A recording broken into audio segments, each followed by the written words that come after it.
Talk to me, though, about this with Dak. Devastating news. It's been such a tough year for him, obviously losing his brother as well. But we know his contract situation, right? The Yeah. franchise tag, he doesn't have the security. So what does this mean for him now, his future with the Cowboys? You know, I think his future with the Cowboys is in jeopardy. When you look at where Dak stood when he was fully healthy, when Dak was complete, Jerry Jones was scared to make or didn't want to make the type of commitment that Dak Prescott believed that he deserved. So look where he is now. I mean, this is a serious injury. This is an injury that also can bring other complications like infection because the bone actually broke the skin. And so Dak Prescott has a long road back. Dak Prescott was asking for Russell Wilson type money. Dak Prescott was asking for more money than Jared Goff, and he bet on himself. And you're going to hear all the things. Well, he got $31 million. He has financial security. Listen, that's not how it works. How it works is you go out and you earn a certain amount of money. And when you earn that money, when you are a true leader, when you start 69 straight games, when you get this team in the playoffs, when you win and you do the things that Dak Prescott has done for this team, you're supposed to be rewarded in a certain way. And then now when Dak Prescott goes out and plays, and what happens, Molly and Max and Stephen A, is, you know, like we know that injury is a possibility.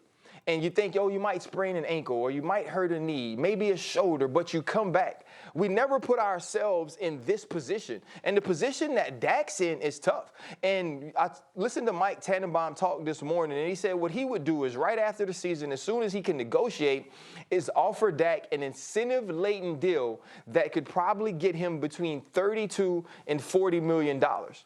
I don't think that Dak Prescott signs that deal. And so now that Dak Prescott isn't whole, now that Dak Prescott isn't in a position to have leverage, will they even give him the franchise tag?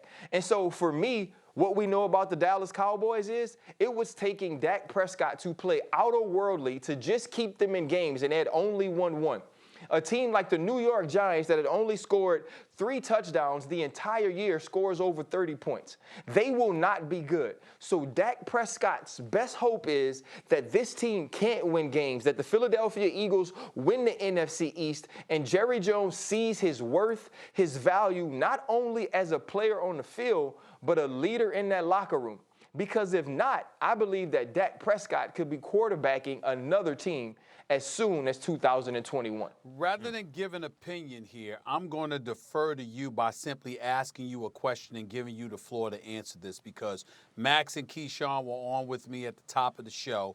And what I lamented about all of this was, if Tony Romo, this is Tony Romo in 2013. He signs for $108 million, the largest contract in the history of the franchise. Durability was a question mark. He only had one playoff win at this moment in time. In other words, Dak Prescott's resume was comparable, if not better. Max's argument was essentially that he was offered the contract. He was offered an exorbitant contract by Jerry Jones. He didn't elect to sign. My position is somehow, some way, Jerry Jones would have gotten Dak Prescott to agree, and they would have reached an accord on a long-term deal if indeed he were Tony Romo. That is my position, and that's the problem that I have with this. Where do you stand on that, Ryan Clark?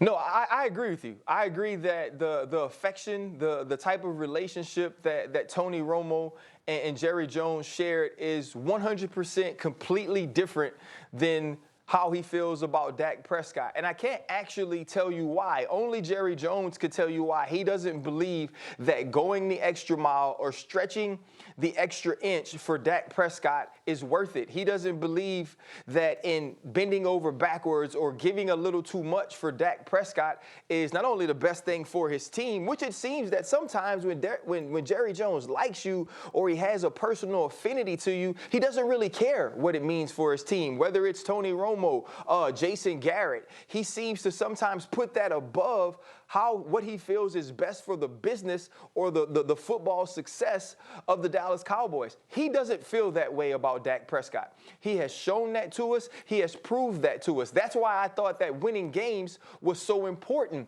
for Dak Prescott. But here's what I'll tell you. I remember When I got sick in 07, I missed, I think, the last 9 games of the season. Up until that point of that season, I'd played really well. The season before, I think when I went out, I was leading the team in tackles. I was up there in turnovers.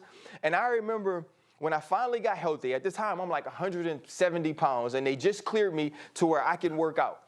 Ray Horton was the defensive back coach. I walk in the room, and he goes, "I didn't know how important you were until you were not there anymore."